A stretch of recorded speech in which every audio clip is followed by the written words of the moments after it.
नमस्कार, आप देख रहे हैं हमारा खास प्रोग्राम स्पेशल रिपोर्ट में आपके साथ रवि राजपूत। स्पेशल रिपोर्ट में आज स्पेशल एक राज्य की बात होगी जो इस समय चर्चा का विषय बना हुआ है, जिसकी राजनीति इस समय पूरी तरीके से गलियारों में गूंज रही है।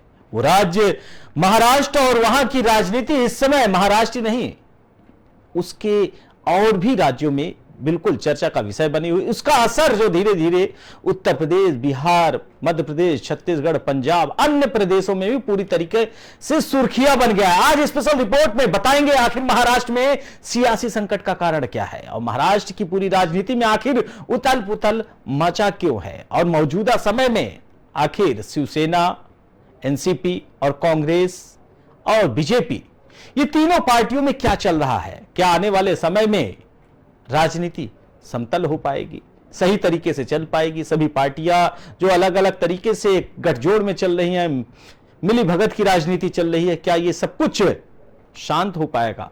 फिलहाल राजनीति में कुछ भी स्थायी नहीं होता, और ये बात महाराष्ट्र में एक बार फिर से साबित हो गई है। एक साल पहले जैसे बगावत शिवसेना में हुई थी, वैसे ही अब शरद पवार के एनसीपी में हो रही है। 2 जुलाई को एनसीपी चीफ शरद पवार के भतीजे अजीत पवार ने बीजेपी शिवसेना सरकार को समर्थन दे दिया, और सरकार में शामिल होते ही उन्हें डिप्टी सीएम भी बना दिया गया। अजीत के साथ एनसीपी के 8 और विधायक भी सरकार में शामिल होकर मंत्री बन गए। लेकिन अब इन विधायकों पर अयोग्यता का खतरा मंडराने लगा है। शरद पवार के गुट कि एनसीपी ने बागी हुए इन सभी 9 विधायकों की सदस्यता रद्द करने की मांग की है। एनसीपी ने विधानसभा स्पीकर राहुल नार्वेकर को चिट्ठी भी लिखी है। इस चिट्ठी में लिखा गया है कि इन विधायकों ने गुपचुप तरीके से दल बदल किया, और शरद पवार को ना तो इसकी जानकारी थी और ना ही उनकी सहमति थी। इसलिए संविधान की 10वीं अनुसूची के तहत कार्रवाई करते हुए इन विधायकों की सदस्यता रद्द की जाएगी। हालांकि विधानसभा स्पीकर राहुल नार्वेकर ने बताया कि 2 गुटों की ओर से उन्हें कई लेटर भेजे गए हैं। जिस तरह से शरद पवार के गुट वाली एनसीपी ने इन बागी विधायकों की सदस्यता रद्द करने की मांग की है, उसी तरह से अजीत पवार के गुट वाली एनसीपी ने भी जयंत पाटिल और जितेंद्र आव्हाड की विधायकी रद्द करने की मांग की है।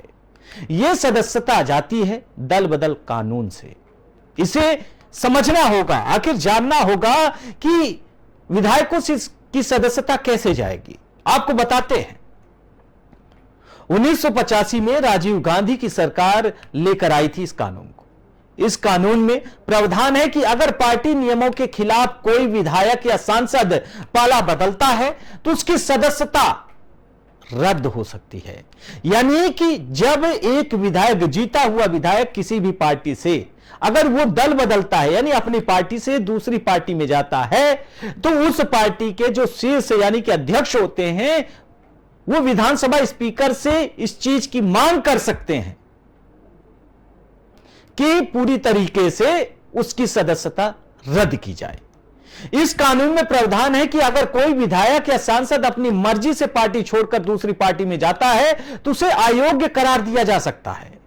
इसमें यह भी प्रावधान है कि अगर कोई विधायक या सांसद पार्टी व्हिप का पालन नहीं करेगा तो भी उसकी सदस्यता जा सकती है।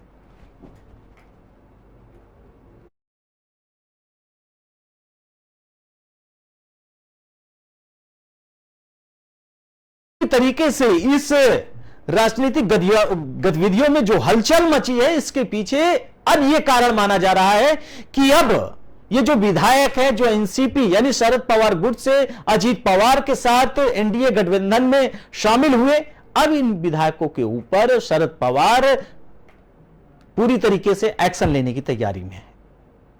इसके लिए विधानसभा स्पीकर को चिट्ठी लिखना पड़ेगा, उनसे मिलना पड़ेगा। उसके बाद वो तय करेंगे कि आखिर इनकी सदस्यता जाएगी या नहीं। लेकिन आपको बताते चले कानून में आगे क्या कुछ है। लेकिन इस कानून में एक अपवाद भी है। कानून यह भी कहता है कि अगर किसी पार्टी के 2/3 विधायक या सांसद पाला बदलते हैं तो उसकी सदस्यता नहीं जाएगी। यानी कि अगर शरद पवार की पार्टी की 2/3 यानी कि जितने भी विधायक हैं उसमें आधे से ज्यादा विधायक जैसे कि अजीत पवार ने कहा कि हमारे साथ 40 विधायक जा रहे हैं, तो इसमें उनकी सदस्यता नहीं जाएगी। यहां तक कि शरद पवार से अजीत पवार चाहे तो पूरी पार्टी छीन सकते हैं। एनसीपी ने अजीत पवार और उनके साथ गए बाकी 8 विधायकों की सदस्यता रद्द करने की मांग की है। इस पर विधानसभा के स्पीकर राहुल नार्वेकर ही फैसला कर सकते हैं। सुप्रीम कोर्ट पहले पिछले फैसले में साफ कर चुका है कि विधायकों की अयोग्य ठहराने का फैसला सिर्फ स्पीकर ही कर सकता है। सुप्रीम कोर्ट ने भी पूरी तरीके से बाइकआउट कर लिया। सुप्रीम कोर्ट ने भी इस चीज को मान लिया कि इसकी जो निर्णय है वो विधानसभा स्पीकर के पास है। आप स्पीकर के पास जाइए। फिलहाल आने वाले कल में अजीत पवार की मुश्किलें बढ़ सकती हैं, क्योंकि अजीत पवार ने जो दावा किया था कि उनके साथ 40 विधायक जा रहे हैं, आप मानिए फिलहाल तो 8 जिन्होंने मंत्री पद की शपथ ली सिर्फ वही दिख रहे हैं, दावे हैं। उन्होंने नए कार्यालय का उद्घाटन भी कर दिया है। अब शरद पवार पूरी तरीके से एक्शन में है। उन्होंने कहा कि ये जो विधायक है इनके खिलाफ हम विधानसभा स्पीकर से शिकायत करेंगे, इनकी सदस्यता रद्द करेंगे। वहीं स्पीकर राहुल नार्वेकर का कहना है कि दोनों गुटों की तरफ से कई मांगे की गई हैं, यानी कि कई मांगों को लेकर बात की गई है। एक तरफ अजीत पवार, एक तरफ शरद पवार। उनका अध्यक्ष और पूरी तरीके से राहुल नार्वेकर ने कहा कि दोनों तरफ से हम समझेंगे कि आखिर शरद पवार क्या चाह रहे हैं, अजीत पवार क्या चाह रहे हैं, आखिर निर्णय किसकी तरफ है, न्याय किसकी तरफ होनी चाहिए, सही कौन है, गलत कौन है। उन्होंने यह भी बताया कि अभी मुख्यमंत्री एकनाथ शिंदे समेत शिवसेना के 16 विधायकों की सदस्यता का मामला भी अटका है, उस पर भी फैसला करना है। महाराष्ट्र के पूर्व एडवोकेट जनरल श्रीहरि अड़े ने कहा कि अब सब कुछ स्पीकर के फैसले पर निर्भर करता है। उन्होंने कहा कि अगर पत्र भेजा गया तो अब उस पर स्पीकर ही फैसला लेंगे। वो फ्लोर टेस्ट के लिए भी बुला सकते हैं, लेकिन उन्हें देखना होगा कि आखिर संख्या किसके पास है। बागी हुए एनसीपी नेता प्रफुल्ल पटेल का भी कहना है कि किसी भी विधायक को अयोग्य ठहराने का काम पार्टी या चुनाव आयोग नहीं कर सकता। ये जो बागी विधायक है प्रफुल्ल पटेल ने कहा यह पार्टी या चुनाव आयोग नहीं कर सकता, ऐसा सिर्फ विधानसभा अध्यक्ष ही कर सकते हैं। अजीत पवार के पास अब ही एक ही रास्ता बचता है और वो है कि अपने पास जरूरी संख्या जुटा लें या फिर शरद पवार का गुट उनके फैसले को सही मान ले, सदस्यता रद्द करने की मांग को वापस ले ले। अजीत पवार का दावा है कि उनके पास एनसीपी के 40 से ज्यादा विधायकों का समर्थन है। हालांकि शरद पवार के गुट वाली एनसीपी इस दावे को खारिज करती है। विधानसभा में उनसे यानी कि एनसीपी के पास कुल 53 विधायक हैं। ऐसे में अजीत पवार को अपनी सदस्यता बचाने के लिए कम से कम 2/3 यानी कि 36 विधायकों का समर्थन चाहिए। अगर अजीत पवार अपने पास कम से कम 36 विधायकों का समर्थन जुटा लेते हैं तो उसकी सदस्यता पर कोई खतरा नहीं होगा, लेकिन यह मुश्किल है। इस समय अजीत पवार की जो कोशिशें हैं, अजीत पवार के जो बयान थे कि उनके पास 40 विधायक हैं, फिलहाल यह दिख नहीं रहा है। वहीं उल्टा शरद पवार के गुट में शामिल विधायकों की सदस्यता खतरे में पड़ जाएगी। अगर अजीत पवार 36 विधायक अपने पक्ष में कर लें, अपने पाले में कर लें, तो शरद पवार के लिए एनसीपी बचाना, अपने विधायकों को बचाना मुश्किल हो जाएगा। यह राजनीति समझिए, गणित समझिए, यह विधायकों की गणित है। अगर ऐसा नहीं हुआ तो फिर अजीत पवार और उनके साथी विधायकों की सदस्यता जा सकती है। कानून अगर किसी विधायक या सांसद की सदस्यता रद्द हो जाती है तो फिर वो बचे हुए कार्यकाल तक चुनाव भी नहीं लड़ सकता। अभी महाराष्ट्र विधानसभा का कार्यकाल खत्म होने में 1 साल से भी ज्यादा का समय बचा हुआ है। ऐसे में जो अयोग्य ठहराए जाएंगे वो फिलहाल चुनाव नहीं लड़ पाएंगे, यानी कि जिन विधायकों को अगर विधानसभा स्पीकर ने अयोग्य ठहरा दिया तो वो विधायक नहीं लड़ पाएंगे। हालांकि कर्नाटक मामले में सुप्रीम कोर्ट ने कहा था कि स्पीकर तय नहीं कर सकते कि विधायक कब तक चुनाव नहीं लड़ सकता। इसके बाद अयोग्य ठहराए गए 17 में से 15 विधायकों ने चुनाव भी लड़ा था और 12 जीते भी थे। ऐसे में अगर स्पीकर अयोग्य ठहराए गए विधायकों को चुनाव लड़ाने से रोकते हैं तो इसे सुप्रीम कोर्ट में चुनौती मिल सकती है। सोमवार को अजीत पवार और प्रफुल्ल पटेल ने प्रेस कॉन्फ्रेंस भी की थी। इसमें अजीत पवार ने कहा कि अगर आपसी सहमति से फैसले लिए जाएंगे तो स्थिति चुनाव आयोग के फैसले पर निर्भर करेगी। माना जा रहा है कि ऐसी चेतावनी देकर अजीत पवार ने एनसीपी पर ही अपना दावा ठोक दिया। उन्होंने यह जरूर कहा कि अभी पार्टी के राष्ट्रीय अध्यक्ष शरद पवार ही हैं, लेकिन साथ साथ उन्होंने यह भी कहा है कि सही होगा कि आपसी सहमति से फैसले किए जाएं। एनसीपी में अभी वैसे ही सब कुछ ठीक नहीं चल रहा जैसा 1 साल पहले शिवसेना में हुआ था। बिल्कुल इस समय वही हालत और स्थिति एनसीपी की है। आपको बता दें कि चुनाव आयोग ने शिंदे गुट को ही असली शिवसेना मान लिया था, क्योंकि शिंदे गुट ने 2/3 विधायक अपने साथ ले गए थे। अगर एनसीपी में स्थितियां बिगड़ती हैं तो अजीत पवार पार्टी पर दावा ठोक सकते हैं और इस मामले को चुनाव आयोग में ले जा सकते हैं। किस धड़े को पार्टी माना जाएगा, फिलहाल इस पर अभी संशय है।